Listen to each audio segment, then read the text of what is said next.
안녕하십니까? 야, 오늘 우리 탐험대 어린이가 하나님께 찬양을 했습니다. 너무 감사하죠? 예, 오늘 드디어 루이가 솔로로 득창을 했습니다. 예, 솔로로 득창했습니다. 너무 감사합니다. 우리 아이들이 부르는 찬양을 우리 하나님께서 기쁘게 받으시리라 믿습니다. 오늘 또 감사한 건요, 오늘 우리 최이서 어린이, 우리 지난번에 교회 나왔지만 처음으로 어린이 우리 이야기에 참여했습니다. 우리 최재욱, 또 우리 정다슬이, 우리 가정에 우리 최이서 어린이가 오늘 처음으로 태어나서 처음으로 우리 어린이 설교를 듣고 함께 참여하게 돼서 너무나 기쁘게 생각합니다. 오늘은 평화의 왕 예수 그리스도라고 하는 제목으로 함께 말씀의 은혜를 나누기를 원합니다. 지난달 10월 달에 북한군이 특수전부대 4개 여단을 러시아에 파병을 했습니다. 러시아에 파병된 북한군 전체 규모가 한 1만 2천 명 정도가 된다고 해요. 그러자 최근에 미국에서는 우크라이나에다가 러시아 본토를 장거리 미사일로 공격하는 것을 허용했습니다. 그래서 우크라이나가 러시아 본토에 있는 북한군 무기 창고를 공격을 했습니다. 그러자 북한은 러시아의 자주포와 방사포를 지원하겠다고 했습니다. 지금 전쟁이 점점 격해지고 있는 상황입니다. 그러자 영국도 우크라이나에다가 자국의 미사일 스톰 섀도우를 미사일을 사용할 수 있도록 허용을 했습니다. 그러자 또 지난주에는 러시아가 핵 사용 원칙을 개정했는데요, 핵을 보유하지 않은 나라가 핵을 보유한 국가의 지원을 받아서 러시아를 공격할 때는 그 지원국도 공격자로 간주하고 핵무기를 사용하겠다고 하는 것입니다. 트럼프 대통령 당선자가 유서를 할 때 내가 대통령이 되면 하루 만에 러시아와 우크라이나 전쟁을 끝내겠다라고 선포를 했습니다. 근데 왜 오히려 전쟁이 점점 이렇게 더 뜨거운 양상을 보이고 있죠? 왜 전쟁이 더 치열해지고 있을까요? 여러분, 이제 1월 16일이 되면 트럼프 대통령이 대통령 당선 이제 취임하고 나면 그의 말대로 된다면 어떻게 되겠습니까? 1월 17일 날 러시아와 우크라이나가 전쟁이 끝나게 될 것입니다. 그러면 현재에 장악하고 있는 땅이 그 나라의 것이 되는 것입니다. 그러므로 전쟁이 끝난다라고 하는 것이 기정사실화로 받아지게 되니까 오히려 더 전쟁이 치열하게 되는 것입니다. 우리 한국도 마찬가지예요. 우리 한국 전쟁이 발발됐을 때 1951년 7월 달에 첫 휴전 회담이 있었습니다. 그런데 두 가지 큰 쟁점이 있어서 휴전이 잘 되지 않고 난항을 겪었습니다. 하나는 국경 문제가 있었고 하나는 포로 교환 문제가 있었습니다. 국경을 어디로 할 것인가? 공산 진영은 전쟁 이전에 38선으로 하자라고 말하고, 유인권은 아니다, 지금 현재 차지하고 있는 그 땅을 경계로 휴전해야 된다라는 것이 이루어지지 않았습니다. 그런데 그 이슈만 남았을 뿐이지 이제 휴전이 되게 된 것입니다. 그리고 2년 동안 끌다가 2년 후인 1953년 7월 27일 날 휴전을 하게 됐습니다. 2년 동안에 하늘이 무엇입니까? 남북한이 더 많은 땅을 차지하기 위하여 더 치열한 접전을 벌이게 된 것입니다. 이 38선을 놓고 지금 여기 수많은 고지에서 2년 동안 굉장히 치열한 전투가 벌어지게 됐습니다. 제가 이 모습을 보면서 무슨 생각을 했냐면요, 여러분, 이 마지막 때가 될수록 선악간의 대쟁투 싸움이 더 치열해지고 있죠. 선악간의 싸움이 치열해진다는 사실은 뭘 의미하고 있습니까? 이 선악간의 전쟁이 끝날 때가 됐다는 것입니다. 아니, 이미 전쟁의 승패가 갈렸다는 뜻입니다. 우리 예수님이 십자가 위에서 이미 사탄과의 전쟁에서 이기셨음을 여러분 믿으십니까? 이미 승리하셨습니다. 재림하시면 모든 전쟁이 끝나게 되는 것입니다. 사탄이 그것을 알고 있습니다. 여러분, 이 말세에 사탄과의 전쟁이, 또 사탄의 발악이 세지면 세질수록 여러분, 전쟁이 끝날 날이 가까웠다는 사실 기억하시게 되기를 바랍니다. 어느 목사님이 이 그림을 참 좋아한다고 했습니다. 왜냐하면 지금 사탄과 예수님이 지금 팔씨름을 하고 있는데, 여러분 예수님의 얼굴을 보십시오. 무슨 얼굴이에요? 좀 여유가 만만하시죠? 사탄은 지금 최후의 발악을 하고 있습니다. 왜 그렇습니까? 이미 예수님께서 십자가 위에서 사탄을 이기셨기 때문입니다. 전쟁의 승패는 결말이 났습니다. 이제 마지막 주님께서 재림하신 일만 남아있게 된 것입니다. 오늘 본문 말씀 요한복음 12장 12절 말씀에 그 이튿날에는 명절에 온 큰 무리가 예수님께서 예루살렘으로 오신다는 것을 듣고 종려나무 가지를 가지고 맞으러 나가 외치되 호산나 찬송하리로다 라고 외쳤습니다. 이 이튿날은 지난 시간에 우리가 살펴봤듯이 요한복음 12장 전반부에는 어떤 이야기가 있었죠? 7 귀신 들렸던 마리아가 예수님 머리와 발에 향유를 부으셨던 그날이었습니다. 그날은 우리 예수님께서 6월절에 십자가에서 달리기 엿새 전이라고 했습니다. 보통 그날 우리가 토요일 날 저녁으로 보고 있는데요, 그 다음 날 일요일 날에 그 명절에 온 큰 무리가 예루살렘으로 모이게 됐습니다. 이 큰 명절은 6월절을 의미하고 있습니다. 예수님께서 죽으시는 마지막 6월절입니다. 유대의 역사가 요세푸스는 서기 37년경에 태어나서 100년경에 사망을 했습니다. 로마 제국의 유대 역사학자로서 1세기 유대 역사와 관련된 중요한 기록을 남겼습니다. 그의 진술에 의하면 그 당시에 6월절에 250만 명이 예루살렘에 모였다는 것입니다. 여러분, 그 작은 도시 예루살렘 성에 250만 명이 모였다고 생각해 보십시오. 그 큰 무리가 우리 예수님께서 오신다는 소식을 듣고 손에 장로나무를 가지고 주님을 맞이하러 나갔습니다. 열광적으로 환영을 했습니다.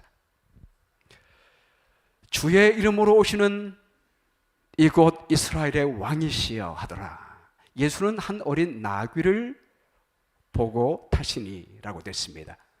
예수님께서 왜 어린 나귀를 타고 오셨을까요?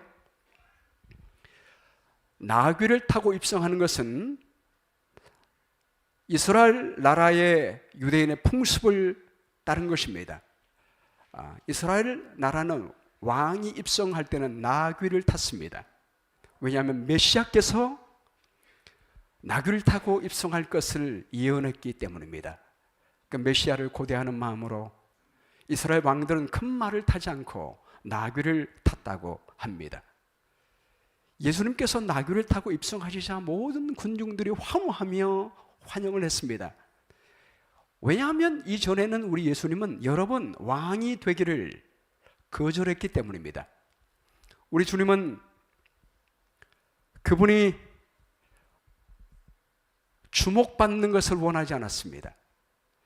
이전에 왕으로 모시려고 한 적이 있었지만, 그러나 예수님은 여러 번 거절했습니다.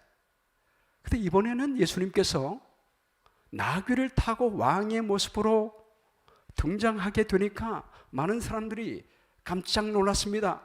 이제 드디어 우리 예수님께서 보좌에 오르시게 되는구나. 능력 많으신 주님이 이스라엘의 왕이 된다면 드디어 로마의 세력을 누르고 이스라엘 백성들이 세상의 위대한 나라로 등극하게 될 것이라고 상상을 했습니다. 그래서 모든 사람들이 행복과 흥분에 도취되어서 서로 다투면서 그분께 충성을 바쳤습니다. 값진 선물을 드릴 수는 없지만 그분이 가시는 길에 저희의 겉옷을 용단처럼 펴놓았습니다. 그리고 잎이 무성한 감람나무와 종려나무를 흔들면서 큰 길에 깔아 놓았습니다. 왕의 깃발을 가지고 승리의 행렬을 인도할 수는 없지만 자연계의 승리의 상징인 쭉쭉 뻗은 종려나무 가지를 꺾고 높이 흔들면서 환호성을 지르며 호산나 주의 이름으로 오시는 이 곧 이스라엘의 왕이여 라고 환영했습니다. 우리 예수님이 오신다는 말을 듣고 수많은 군중들이 이게 뭐냐? 이분이 누구냐? 이게 무슨 뜻이냐? 라고 말할 때 사람들이 왕이 등극하신다 라고 이야기할 때 사람들은 흥분하여 소리치며 환호했던 것입니다. 오병이어 때 예수님께서 오병이어 보리떡 5덩이와 물고기 2마리로 5,000명을 먹였을 때 사람들은 예수님을 왕으로 모시려고 했습니다. 그러나 그때 우리 주님은 왕으로 모시는 것을 거절했습니다. 그리고 제자들을 흩으시고 혼자 산으로 가셨습니다. 여러분, 이런 주님이 이제는 그분이 나귀를 타고 왕으로서 예루살렘에 입성하고 있는 것입니다. 이전에 왕이 되기를 거절하셨던 우리 예수님께서 예루살렘의 왕으로 입성하신 이유가 무엇일까요? 여기에는 위대한 복음이 있습니다. 첫 번째, 우리 예수님은 참된 평화를 주시는 왕으로 오셨습니다. 요한복음 12장 15절 말씀해 보면 이는 기록된 바 시작 시온 따라 두려워하지 말라 보라 너의 왕이 나귀 새끼를 타고 오신다 함과 같더라. 왕이 나귀 새끼를 타고 가니까 두려워하지 말라라고는 의미가 무엇이겠습니까? 여러분, 이 그림은 로마의 장군 루키우스 아에밀리우스 파울루스가 기원전 168년에 피드나 전투에서 마게도니아 왕국과 전쟁을 한 이후에 마게도니아 마지막 왕인 페르세우스를 패배시킨 다음에 로마로 개선하는 모습을 묘사하고 있습니다. 여러분, 이 개선 행렬을 가만히 보면 이 승리한 장군은 전쟁의 포로와 약탈한 보물과 전차를 앞에 세우고 승리를 축하하는 모습을 보게 됩니다. 당시에 왕들이나 장군들이 나라를 정복하기 위해 전쟁을 한 다음에는 승리하고 그가 정복한 도시를 입성할 때는 큰 말이나 마차를 타고 입성을 했습니다. 이 사진은 알렉산더 대왕의 일대기를 그린 영화에서 보면 알렉산더 대왕이 바벨론을 점령한 다음에 바벨론을 입성할 때의 모습입니다. 그때 보면 백마를 타고 큰 말을 타고 입성하는 모습을 보여줍니다.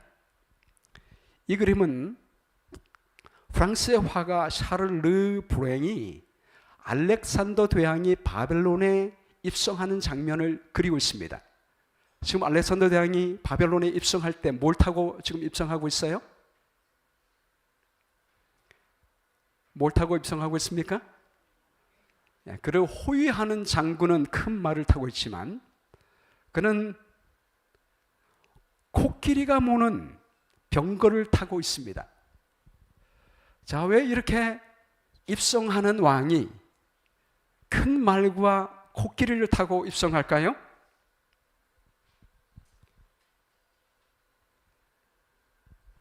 여기는 단순히 말을 타고 간다는 의미보다 더 이상의 상징적인 의미가 있습니다. 첫 번째, 권위와 위엄을 과시하는 것입니다.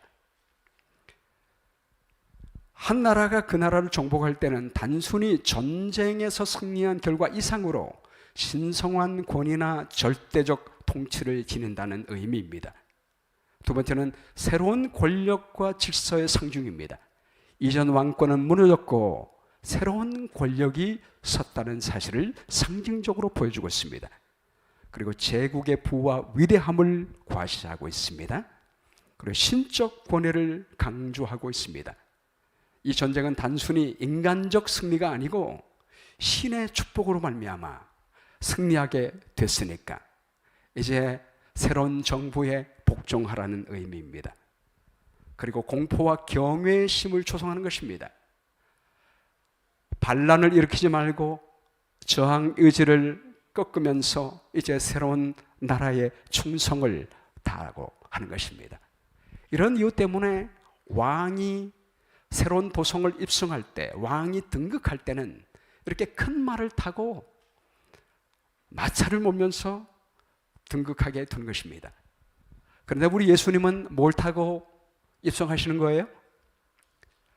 어린 나귀 새끼를 타고 등극하시게 되는 것입니다. 이거 무엇을 의미하고 있습니까? 스가랴 9장 9절 말씀에 시온에 따라 크게 기뻐할지라다.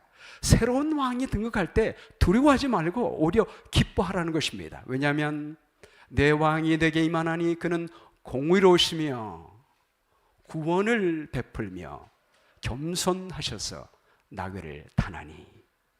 우리 새로운 왕은 겸손하신 왕입니다. 공의를 베푸는 왕입니다. 우리에게 구원을 주는 왕입니다. 이 세상의 인간 왕보다 우리 하나님께서, 우리 주님께서 왕이 돼서 다스리신다면 진정한 평화가 우리에게 이르러오게 될 것입니다. 그런 의미입니다. 여러분, 실제로 12장 19절에 보면 바리새인들이 말하기를 볼지어다 너희 하는 일이 쓸데없다. 보라 온 세상이 그를 따르는도다 하니라. 바리새인들은 예수님이 예루살렘에 입성하니까 온 사람들이 그를 따르니까 두려워했습니다. 왜냐하면 우리 주님이 반란을 일으켜서 로마 제국을 뒤엎고 새 왕이 된다면 그들이 갖고 있는 모든 기득권을 다 잃어버릴 것이라는 두려움이 있었습니다. 또 주님께서 말씀하시는 겁니다. 두려워하지 말라.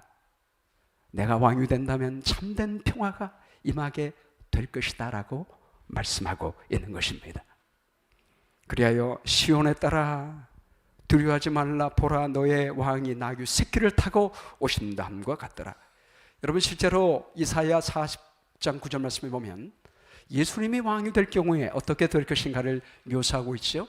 함께 읽어볼까요? 시작. 보라 주 여호와께서 장차 강한 자로 임하실 것이요 친히 그의 팔로 다스실 것이다. 그런 목자같이 양떼를 먹이시며 어린 양을 그 팔로 모아 품에 안으시며 젖먹이는 암컷들을 온순히 인도하시리라.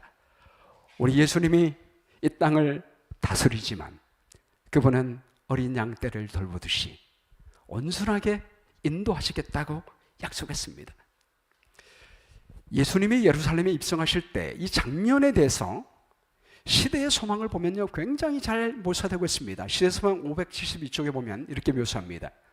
세상은 일찍이 그와 같은 승리의 행렬을 본 일이 없었다. 그것은 세상의 유명한 정복자들의 행렬과 같지 않았다. 왕다운 용맹의 전리품인 신음하는 포로들의 대열도 거기에 없었다. 그러나 구주의 주위에는 죄 많은 인류를 위하여 그분께서 사랑으로 행한 수고의 영광스러운 전리품들이 있었다. 그곳에는 예수께서 사탄의 권세로부터 건져주심으로 그 구원을 감사하여 하나님을 찬양하는 포로들이 있었다. 그분이 눈을 뜨게 한 소용이 길을 인도하고 있었다. 그분이 혀를 풀어주신 벙어리가 가장 큰 소리로 호산나를 외쳤다. 그분이 고쳐주신 절름발이들이 기쁨으로 뛰놀며 약동하고 제일 적극적으로 종려나무 가지를 꺾어 구주 앞에서 흔들었다. 과부와 고아들은 그들에게 베푸신 그분의 자비의 행위로 인하여 예수님의 이름을 높이고 있었다. 깨끗함을 받은 문둥병자들이 그들의 깨끗한 옷을 그분의 길에 펴고 그분을 영광의 왕으로 환영했다. 무리 중에는 그분의 음성이 죽음의 잠에서 깨어난 자들도 있었다. 그의 몸이 무덤에서 썩고 있었던 나사로는 지금 건장한 남자의 활력으로 기뻐하며 구주께서 타신 짐승을 몰고 있었다. 자, 여러분 보시는 이 그림에 지금 예수님의 나귀를 몰고 있는 건장한 남자가 누구라고요? 나사로라고 했습니다. 죽었던 나사로가 부활하여 주님의 말을 끌고 있는 것입니다. 여러분, 이것은 무엇을 상징합니까? 주님께서 우리의 왕이 되시면 그저 경제적으로 좋아지고 잘 먹고 잘 사는 정도가 아닙니다. 죄로 말미암아 이 땅 위에 오게 된 모든 불행이 끝나게 되는 것입니다. 사망이 끝납니다. 생명이 오게 될 것입니다. 모든 고통이 끝나게 됩니다. 하나님의 회복이 있게 될 것입니다. 잃어버렸던 에덴이 완전히 회복되게 됨을 말씀하고 있는 것입니다.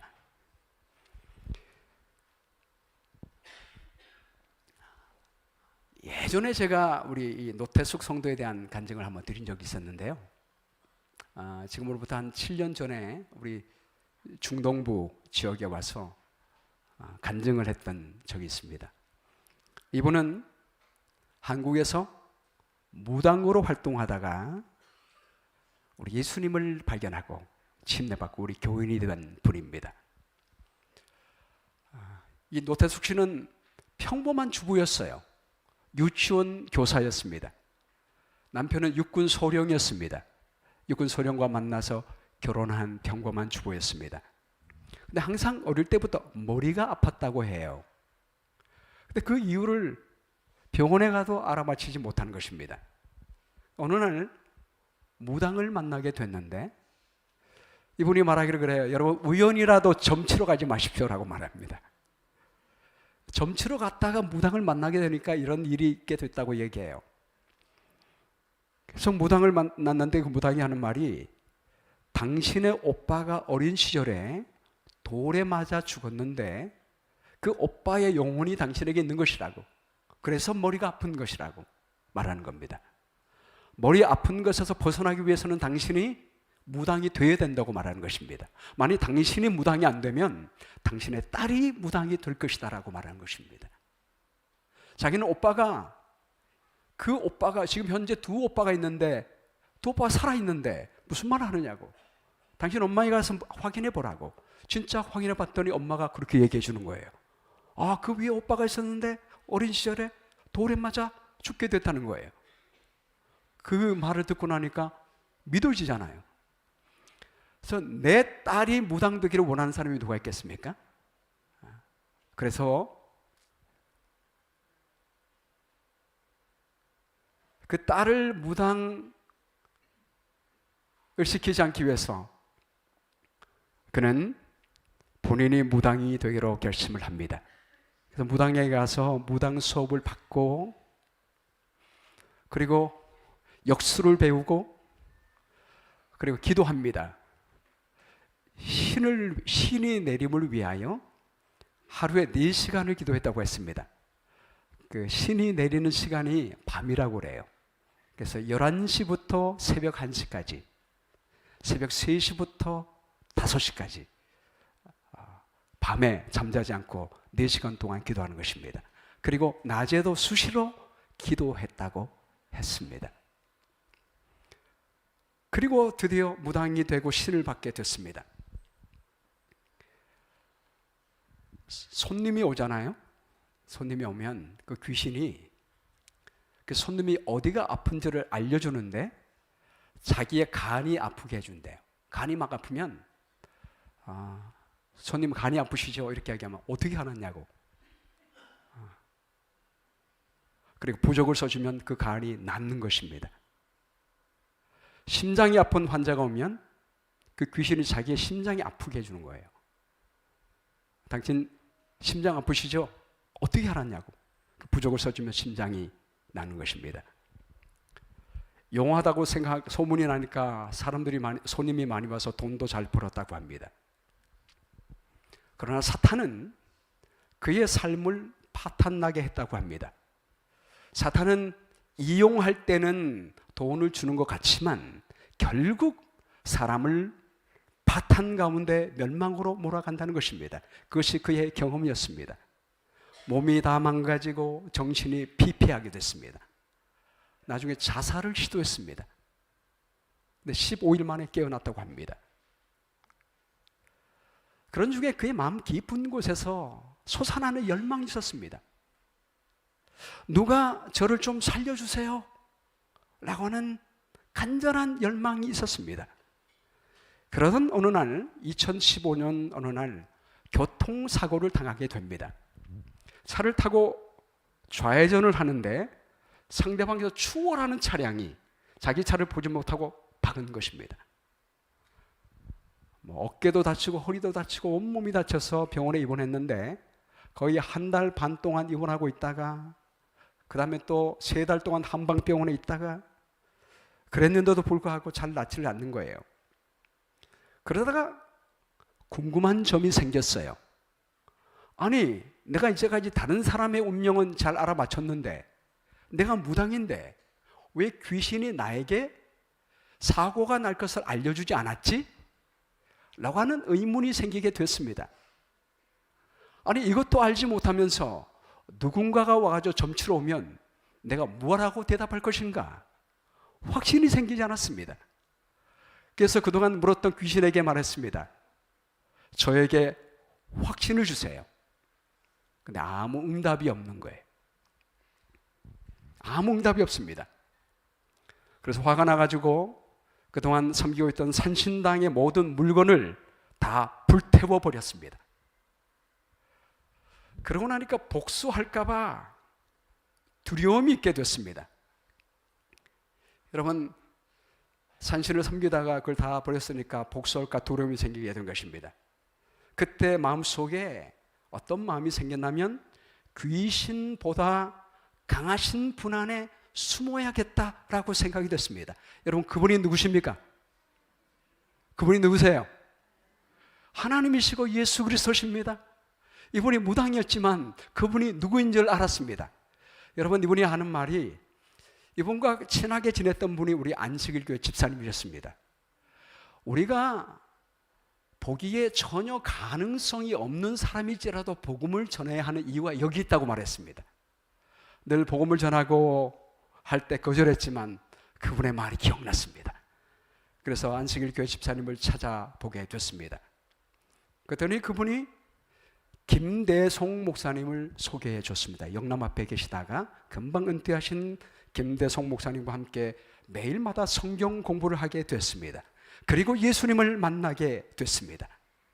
예수님을 만나고 나니까, 성경을 공부하고 나니까 늘 그의 삶을 중원했던 그 사탄이, 마귀가, 사탄이 세상에 떨어지고 그와 함께 떨어진 모든 귀신의 존재가 타락한 천사였다는 사실을 알게 된 것입니다.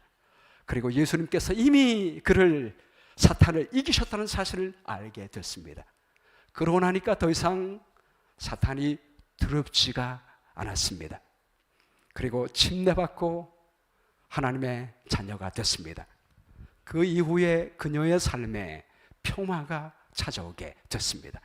지금은 온 세계를 다니면서 우리 주님 안에 거할 때 주님이 주시는 평화와 기쁨을 증가하는 귀한 사역을 하고 있습니다. 여러분, 지금도 우리 예수님은 살아계십니까? 지금도 우리 예수님은 왕으로 우리 안에 들어오십니까? 계시록 3장 20절 말씀 시작. 볼지어다 내가 문 밖에 서서 두드리노니 누구든지 내 음성을 듣고 문을 열면 내가 그에게로 들어가 그와 더불어 먹고 그는 나와 더불어 먹으리라 말씀했습니다. 여러분, 무당일지라도 귀신을 섬겼던 사람일지라도 주님을 영접하면, 주님이 우리 안에 들어오시면, 나는 능력이 없지만 우리 주님께서 사탄을 몰아내시고 우리 마음속에 평강을 주시게 될 줄로 믿게 되기를 주의 이름으로 축원합니다. 그 다음 성경 말씀에 이기는 그에게는 내가 내 보좌에 함께하여 주기를, 내가 이기고 아버지 보좌에 함께 앉은 것과 하리라 라고 약속해 주셨습니다. 우리는 주님처럼 이길 수 있습니다.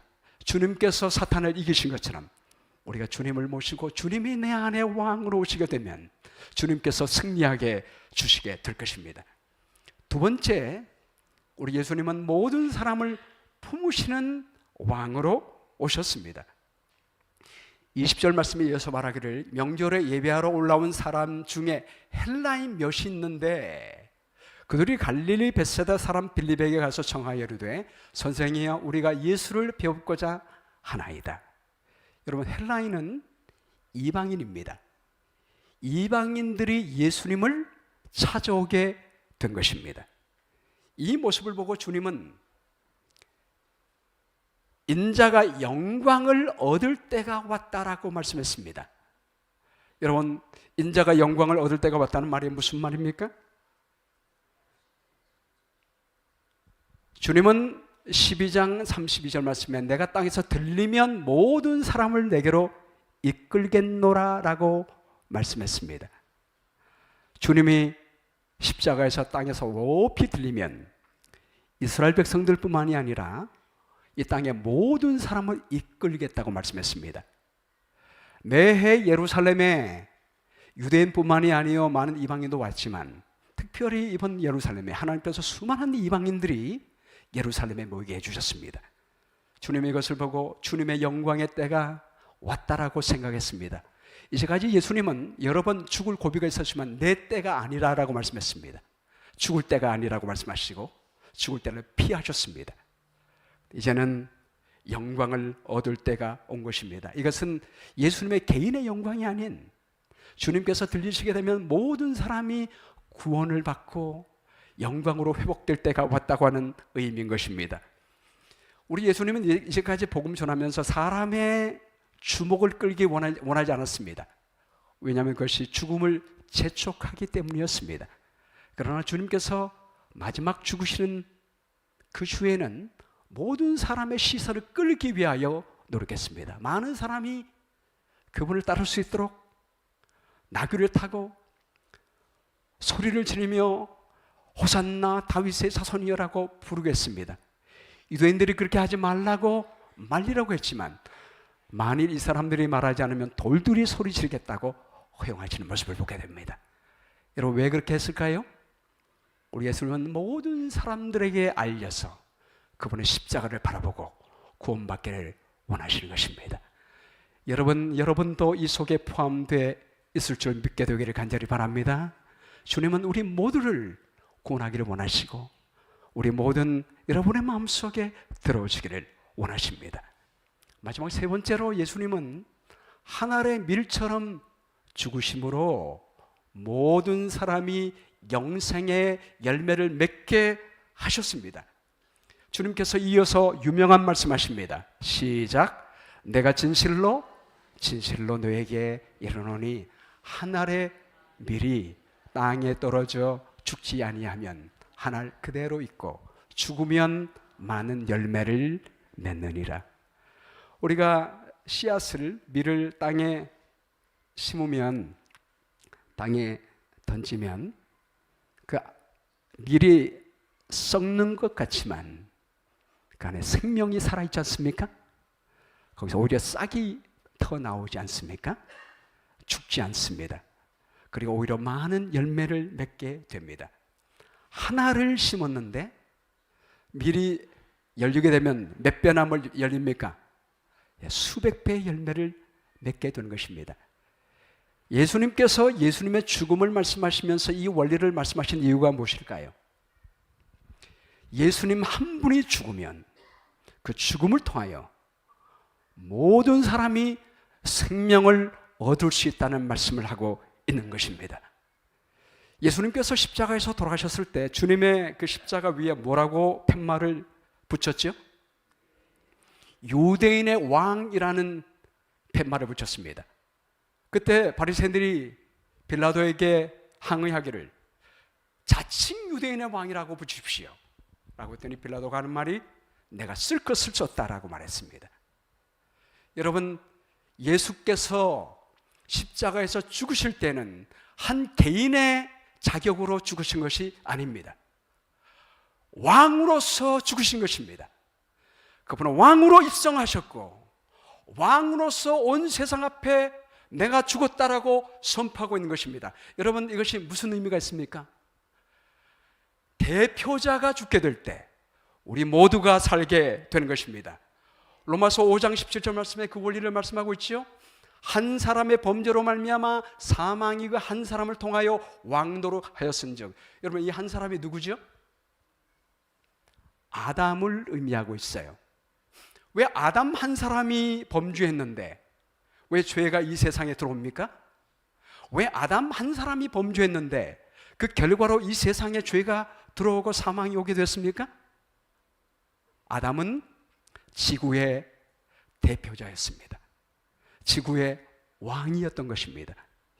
옛날에 전쟁에서 왕이 패배하면 그 나라가 패배한 것처럼 여기듯이 이 지구의 대표자 격인 아담이 범죄했기 때문에 온 지구가 사탄의 편에 넘어가게 된 것입니다. 사망이 오게 됐다라고 말하고 있습니다.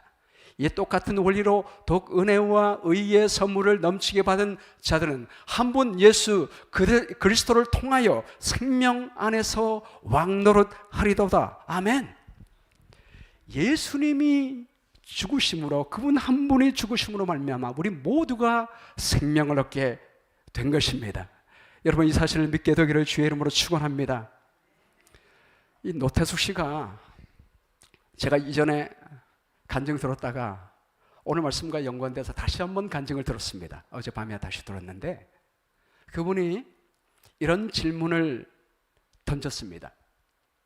제가 교회 안에 들어와서 놀란 것은 무당도 귀신의 힘으로 병을 고치고 능력을 행하는데 예수님을 믿는 성도들이 왜 이렇게 무기력하게 사는 것입니까? 그걸 보고 놀랐다는 것입니다. 그러면서 하는 말이, 우리 예수님께서 제자들을 파송하시면서 병든 자를 고치며 죽은 자를 살리며 나병 환자를 깨끗하게 하며 귀신을 쫓아내되 너희가 거저 받았으니 거저 주라 라고 말씀하신 이 말씀은 우리 예수님이 하신 그 능력을 우리 모두에게 주셨음을 믿습니다. 이렇게 얘기했습니다. 여러분, 이 말씀 믿으십니까? 우리 주님께서 왕으로서 이 땅에 우리를 위하여 생명을 버리셨으므로 우리 모두가 생명을 얻을 뿐만이 아니라 우리를 통하여 하나님의 권능과 생명을 나눌 수 있게 됨을 여러분 믿으십니까? 믿게 되기를 간절히 바랍니다. 우리가 이것을 믿는다면 무당의 권능보다, 귀신의 권능보다 훨씬 큰 하나님의 능력을 베푸는 귀한 성도가 될 줄로 믿습니다. 지난주에, 그리고 지난주에, 이번 주간에 우리 직원들을 선출하는 과정 속에서 우리 선거위원들이 우리 직원들을 선출하면 제가 연락하는 일을 했습니다. 연락하는 과정 속에서 선출은 했지만 그분이 하기 원하지 않으면 자유를 존중하기 때문에 그걸 받아들이고 다른 분에게 또 다른 분을 뽑고 또 연락하는 일을 합니다. 여러분, 하나님께서 우리에게 주신 재능과 또 탤런트가 다르기 때문에 꼭 내게 부름이 왔을 때 꼭 하라는 법은 없습니다. 또 때와 기간이 있기 때문에, 사정이 있기 때문에 또 하나님의 섭리가 있습니다. 그래서 제가 그걸 믿고 저는 그것을 받아들이거든요. 근데 어떤 때는 목사님, 저는 능력이 없습니다. 자격이 없습니다. 할 수 없습니다. 이런 이야기를 들을 때는 제가 어떤 마음이 들겠습니까? 더 많은 기도가 필요하겠구나. 우리 성도들을 위하여 더 많은 용기와 믿음이 필요하겠구나. 그런 마음을 강하게 갖게 됐습니다. 요즘 우리 교회에 아프신 어른들이 있습니다. 제가 하나님께 기도하는 것은, 물론 우리가 죽어도 영원한 생명이 있으므로 우리 주님의 원하시는 것은 예수님께서 재림하실 때 우리가 다시 살아나는 것이므로 이 땅에서 건강하고 오래 사는 것만이 의미 있는 건 아닙니다. 우리가 영원한 생명을 얻고 부활을 준비하는 것 훨씬 더 중요합니다. 근데 요즘 제가 하나님께 기도하는 것은, 주님, 지금 이 세상에 복음 전해야 할 일이 많고 우리 하나님의 백성들이 새 천사 기별을 전해야 되는데 우리 하나님의 백성들이 병에 걸리고 자꾸 죽어간다면 누가 일을 하겠습니까? 이제 주님께서 우리 사랑하는 지사님들, 장로님들, 성도들의 건강을 지켜주시기 바랍니다. 낫게 주시게 되기를 바랍니다라고 간절히 기도하고 있습니다. 모세를 80에 부르셔서 120이 되기까지 기력이 쇠하지 않고 눈이 흐리지 않게 해주신 것처럼 우리 어르신들을, 우리 모든 성도들을 그렇게 고쳐주시고 건강 지켜주시게 되기를 바랍니다 라고 기도하고 있습니다. 요즘 복음 전하기 쉽지 않습니다. 우리가 전도회를 해도 또 엑스포를 해도 또 속으로 전도해도 우리가 많은 한 노력에 비하여 많은 사람이 그렇게 많이 하나님 앞에 오지 않은 모습을 보면서 더 많은 기도가 필요하다고 생각이 됐습니다. 여러분, 이 노태숙 성도가 이렇게 말합니다. 제가 보니까요, 하나님께 문제가 있는 것이 아니라 우리에게 믿음이 없습니다. 기도가 부족한 것 같아요. 무당도 귀신의 능력 받기 위해 하루에 몇 시간 기도한다고요? 4시간 이상 기도하는데 우리 성도들이 하나님의 능력을 구하지 않는 것 같습니다. 그래서 능력이 없는 것 같습니다라고 고백하는 모습을 보게 됩니다. 여러분, 이사야 53장 5절 말씀에 예수님이 찔림으로 말미암아, 그분이 징계받음으로 말미암아 우리가 어떻게 됐습니까? 평화를 누리게 됐습니다. 그분이 채찍에 맞음으로 말미암아 우리가 나음을 입게 됐습니다. 주님께서 우리 모든 죄값을 갚으셨기 때문에 그 모든 죄의 결과가 이제 더 이상 우리를 억누르지 못하고 우리를 압제하지 못함을 여러분 믿게 되기를 간절히 바랍니다. 그 죄의 결과를 당연시 여기지 마시고 하나님을 향하여 주의 생명이 우리의 삶의 왕노릇하게 해달라고 간구하시게 되기를 간절히 바랍니다. 제가 지난 주 안식일 오후에 우리가 사도행전 8장부터 14장까지 말씀을 함께 나누었잖아요. 그러면서 제 마음속에 느꼈던 강한 마음은 하늘과 이 땅이 멀지 않다는 것입니다. 예수님께서 살아계시다는 거예요. 그분은 예루살렘 성에 입성하셔서 왕이 될 뿐만 아니라 그 이후로 계속 우리의 왕이 되십니다. 여러분, 베드로가 성전에 올라가는데 안진뱅이가 있습니다. 뭐라고 얘기했습니까? 안진뱅이니까 어떻게 할 수 없네, 의사도 어떻게 할 수 없는데 불치병이야, 이렇게 하고 말았습니까? 그가 말하기를 내게 금과 은은 없지만, 나에게는 능력 없지만 나사렛 예수 그리스도 이름으로 일어나 걸으라고 명했습니다. 주님이 살아계셔서 그분이 이 세상에 살아있을 때 하신 것처럼 지금도 살아서 역사하시게 될 줄로 믿고 그분의 이름으로 명했던 것입니다. 그랬더니 그 안진뱅이가 어떻게 됐습니까? 일어나 걸었습니다. 사람들이 마치 베드로가 그렇게 한 것처럼 베드로에게 몰려드니까 베드로가 하는 말이 이 말이에요. 왜 내가 한 것처럼 왜 나를 주목합니까? 내가 한 것이 아닙니다. 예수로 말미암아 난 믿음이 그를 살리게 했습니다. 애니야가 중풍병에 걸렸을 때 베드로가 그를 낫게 할 때 뭐라고 얘기합니까? 애니야야, 내가 낫게 한다라고 말하지 않고 예수 그리스도께서 너를 낫게 한다, 그러므로 일어나라 라고 명하는 모습을 보게 됩니다. 여러분, 지금도 우리 예수님이 왕으로 살아계십니다. 그분이 통치하십니다. 할렐루야. 우리 주님 살아계셔서 우리의 삶에 지금도 통치하심을 믿게 되기를 주의 이름으로 축원합니다. 여러분, 이런 믿음으로 살게 되기를 간절히 바랍니다. 25절 말씀에 주님이 마지막으로 이어서 말씀했습니다. 시작. 자기의 생명을 사랑하는 자는 잃어버릴 것이요, 이 세상에서 자기의 생명을 미워하는 자는 영생하도록 보존하리라. 이 미워한다는 말이 덜 사랑한다는 말입니다. 우리 예수님이 통치하심으로 주님의 생명의 원칙이 이 세상의 생명처럼 왕노릇하고 있습니다. 이 원칙대로 살아간다면 우리는 생명 안에서 왕노릇하게 될 것입니다. 여러분, 우리 주님의 생명의 원칙처럼 나를 위하여 살지 말고 다른 사람을 위하여 살아가게 되기를 바랍니다. 그럴 때 우리의 삶에도 하나님의 생명이 넘치게 될 줄로 믿습니다. 오늘 예배 마치기 전에 마지막 고백하고 마치겠습니다. 제가 세 가지를 먼저 할 테니까 여러분 믿는 마음으로 따라서 하시기 바랍니다. 첫 번째, 예수님을 나의 왕으로 모십니다. 시작. 예수님을 나의 왕으로 모십니다. 두 번째, 성령께서 내 안에 역사해 주세요. 시작. 성령께서 내 안에 역사해 주세요. 마지막으로 세 번째, 생명으로 왕노릇하게 해주세요. 시작. 생명으로 왕노릇하게 해주세요. 할렐루야. 아멘.